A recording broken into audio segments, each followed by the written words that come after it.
Buenos días, presidente. Yo nada más le quiero preguntar, México es el país con mayor tasa de letalidad en América Latina y quería saber a qué se debe esto. A ver, Hugo, de favor. Con mucho gusto. Esto también lo hemos explicado, pero muchas gracias por traerlo a la memoria de todos y todas para poderlo volver a explicar.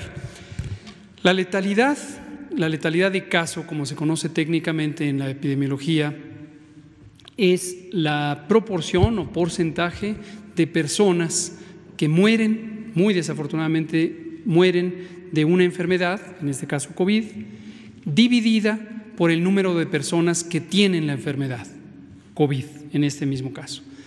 Este indicador se mide o se estima en las poblaciones mediante la vigilancia epidemiológica cuando se hace un recuento exhaustivo de todos, absolutamente todos los casos, que es el denominador, y de todas las muertes, que es el numerador. Eso sería lo ideal. Condiciones ideales se tiene ese número y entonces sí podríamos hacer comparaciones entre países en una misma región como América Latina o en todo el mundo y decir este país tiene mayor letalidad que este otro. El significado de la letalidad es la consecuencia o la intensidad de la consecuencia, la magnitud de la consecuencia más grave que puede tener una enfermedad, que es la pérdida de la vida. Sin embargo, cada país tiene una metodología diferente para abordar la vigilancia epidemiológica. En México, como lo planeamos desde enero, como lo hemos conversado extensivamente con la Organización Mundial de la Salud a través de sus representantes en México, como lo hemos comunicado al público desde el principio, los casos leves no tenemos un interés particular de contabilizarlos. La vigilancia epidemiológica es mucho más que contar y que tener números. Nos queda claro que por interés de comunicación pública hay un importante deseo de tener números, como si los números por sí mismos representaran todo lo que es importante de monitorear y de documentar sobre un fenómeno como este, pero no lo es. Los números son la estadística mínima que nos permite construir conocimiento cuantitativo sobre un fenómeno complejo como es esta epidemia.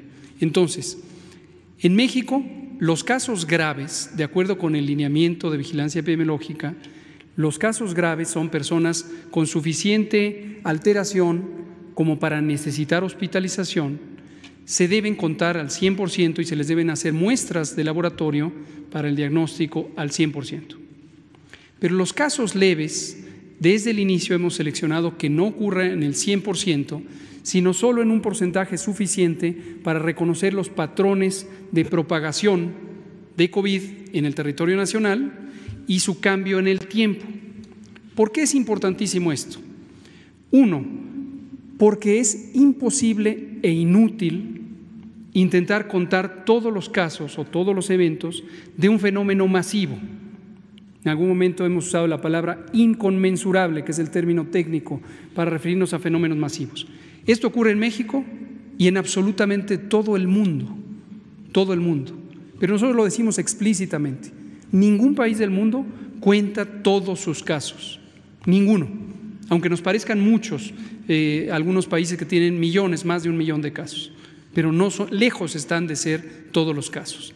Segunda y más importante razón, si las personas con enfermedad leve que tienen baja probabilidad, bajo riesgo de complicarse, acudieran a los servicios de salud, representarían un riesgo para todas y todos, porque estarían produciendo contagios en el trayecto de su casa a las unidades de salud, en las unidades de salud, y eso no sería favorable al control epidémico.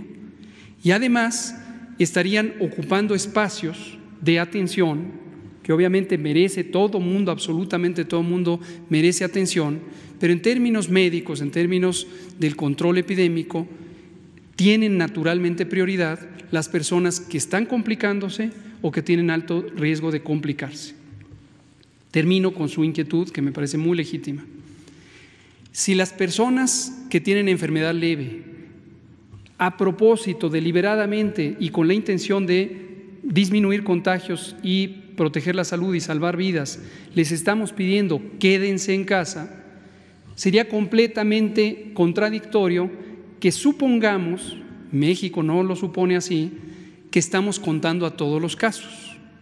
Regreso a la fórmula del cálculo de la letalidad: personas que han fallecido divididas por personas que tienen la enfermedad, y nosotros sabemos que este conjunto del denominador no está presente al 100%.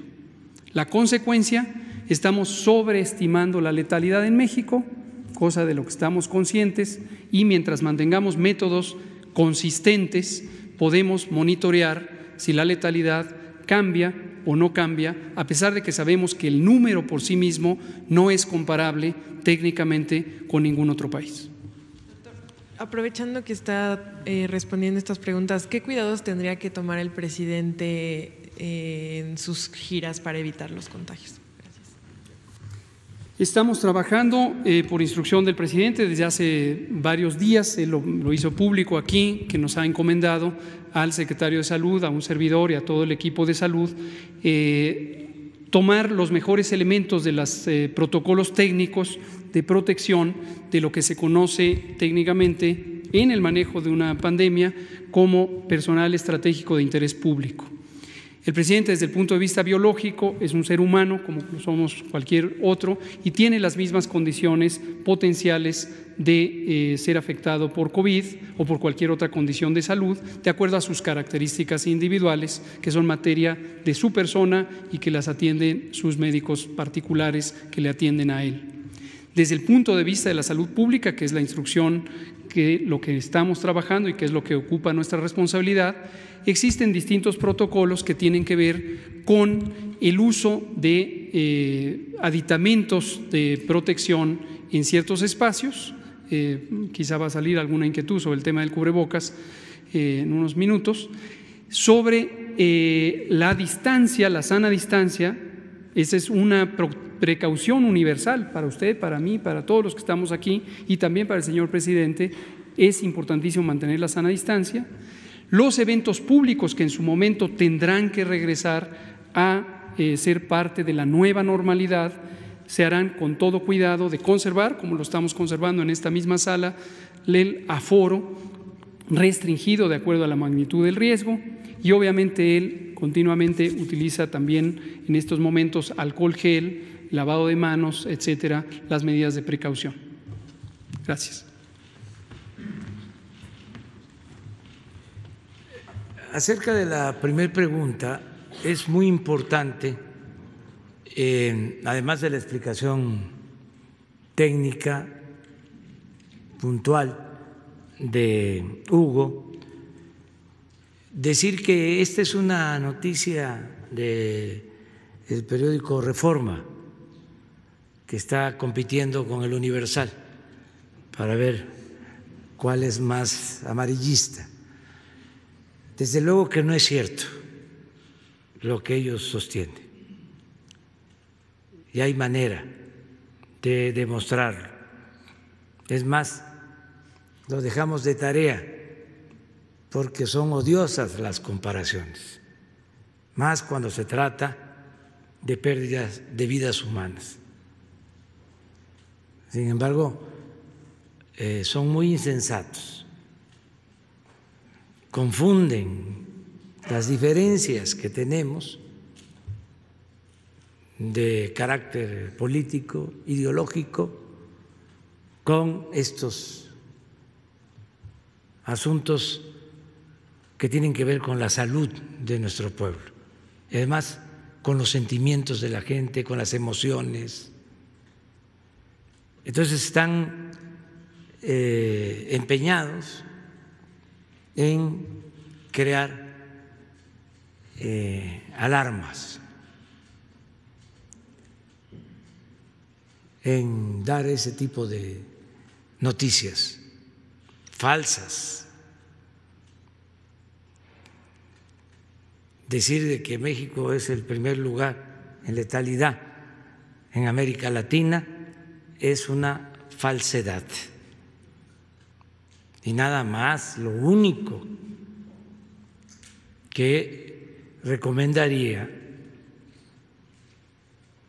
es que con datos de la Organización Mundial de la Salud se revisara cuántas defunciones han habido en los países de América Latina y cuál es la población de cada uno de los países de América Latina. Es una fórmula relativamente sencilla. Ojalá y cambien de parecer, porque la verdad es diario, un día sí y el otro también, con esas notas, sin apego a la verdad, y todo es por su enojo,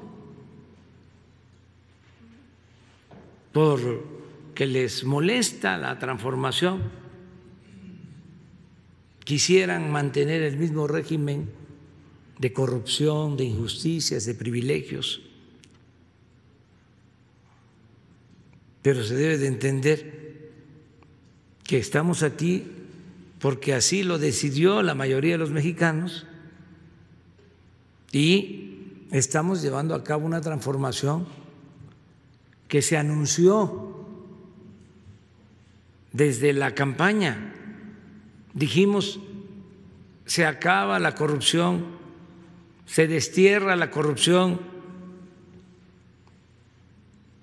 se acaban los privilegios y todos a portarnos bien. Miren lo que se produjo ayer, una buena noticia. Ofrezco disculpa porque me estoy alargando y saliendo del tema, pero ayuda mucho que la gente tenga información amplia. Ayer Walmart decidió pagar un adeudo a la Hacienda Pública de 8,000 millones de pesos. Lo celebro y reconozco el buen comportamiento de esta empresa,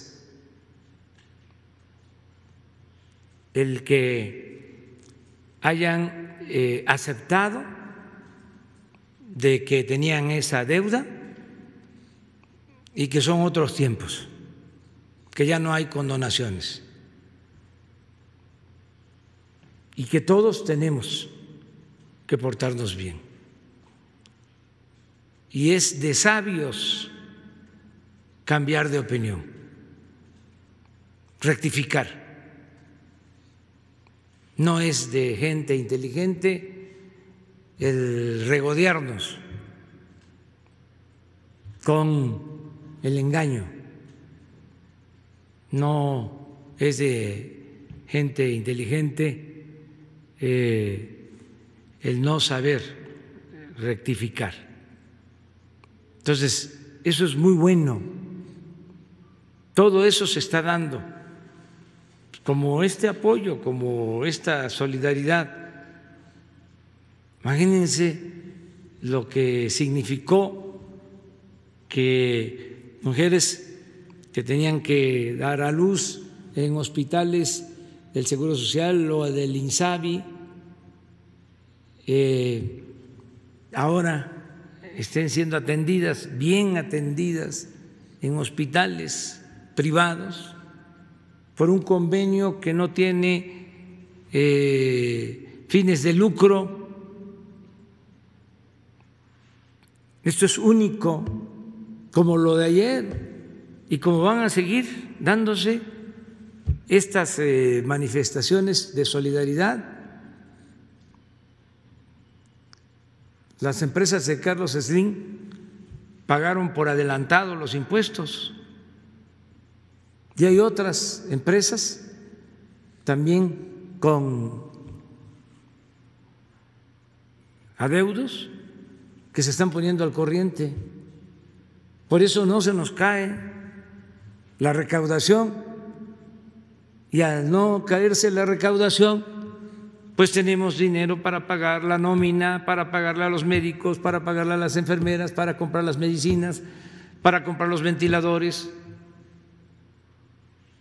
para financiar el gasto social. Entonces, sí, es importante. No quiero estar señalando siempre al Universal y que al Reforma. Ojalá, sí, y los convoco a que le pongan esa actitud, porque si no, sí, me veo obligado. No es que les tenga yo mala fe o los vea con malos ojos. Yo no tengo enemigos ni quiero tenerlos, pero como presidente de México tengo la obligación de informarle al pueblo. Existe el derecho del pueblo a la información. Entonces, si yo dejo pasar una noticia falsa y luego otra y otra y otra y otra, pues es vivir en la confusión, en un mundo enrarecido. Esto no es bueno. Ya de por sí es fuerte lo que sucede cuando hay una pandemia como esta. Los miedos, los temores que se producen para estar alentando más miedos, más temores. Además, mintiendo. Ojalá y haya un cambio de actitud.